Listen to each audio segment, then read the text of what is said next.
መሶብ ተንቀሳቃሽ አውቶቡስ አገልግሎት ዛሬ መጀመሩን ጠቅላይ ሚኒስትር ዶክተር አብይ አህመድ አሳውቀዋል።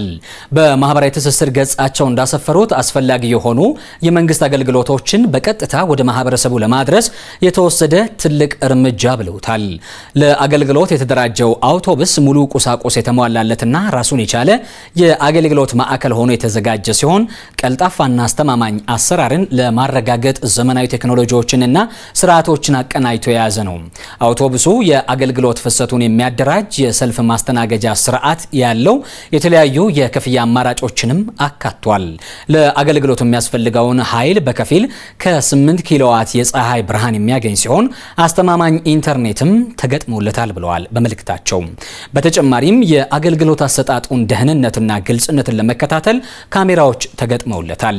መፍትሄ አምጪ ሆኖ የተዘጋጀው የፈጠራ ውጤትና ተንቀሳቃሽ ክፍል ከ8 የተለያዩ የመንግስት ተቋማት የሚከተሉትን ወሳኝ አገልግሎቶችን ይሰጣል ብለዋል። ጠቅላይ ሚኒስትር ጽህፈት ቤት ነው መረጃውን ያጋራው።